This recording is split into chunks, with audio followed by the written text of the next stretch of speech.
Good morning, Math 8. Today's Wednesday, April 29, 2020.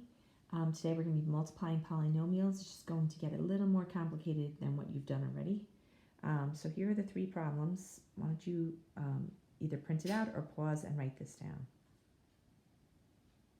in your notebooks. Okay, so you're back. All right, let's look at the first one. The first one you've done, so I'd like you to pause it and do it yourself. Okay, you're back. So we start with our coefficients, right? These are the numbers in front. We multiply them like you did for the last few years. 7 times -3 is still -21. Okay, let's think of the acronym NAME. All right, so nothing when you add, but you add when you multiply. We're adding when we're multiplying, so we're talking about the exponents. So when we do the x's, we're going to add 2 plus 4, and we get x to the 6th. Now we're going to do the y's. 3 and -10 is -7. Okay, remember you can't have a negative exponent on top. After checking the quick checks, I realize a lot of you think this goes to the bottom. That is not an exponent. That stays on top. Don't confuse that. This stays here. This one drops to the bottom because it means the reciprocal. So it drops down here, and that's your final answer. Okay, that was just a quick review. Okay, so now we're going to use the distributive property. But again, acronym NAME. When you multiply, you're adding.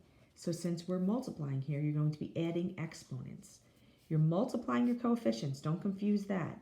It's the exponents that get added. So when you do 3 times 4, you're multiplying them. So go ahead and try to multiply this times this.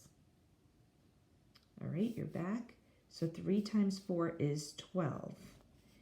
But when you multiply with your exponents, you add 2 and 1, and you get 12x to the 3rd. And then this is just a 1, so it's -3x squared. You cannot add these two. This is a different term than that one. They have to have the same exponents to add them. So this is your final answer. Okay, I want you to name this one now. Would you call it a monomial, a binomial, or a trinomial? Pause and write that down. Okay, you're back. This is a binomial. It has 2 terms. Okay, next question. What's the degree? Pause and write down what you think the degree is. Okay, you're back. The degree is the highest exponent value in order in standard form. So that would be 3. And what's your leading coefficient? Pause and do that. And it would be 12. Okay, number 3. So I want you to try this one yourself. So you're going to distribute here. You multiply your coefficients, but remember you're adding those exponents. And here. Pause and do it. Okay, you're back. So 5 times 2 is 10. And then I'm going to add the 3 and the 2, and I get 5. 5 times -6 is -30. I'm going to add 3 and 1. 3 plus 1 gives me 4. Then I'm going to do 5 times 4, and I get 20. And then there's no variable, so this just attaches. Okay, so this whole thing's going for the ride over. All right, so this goes with it, but there's nothing to add it to, so you just leave it x to the 3rd. Let's see if we could add any of these. If they have different degrees, different exponents here, you cannot add them.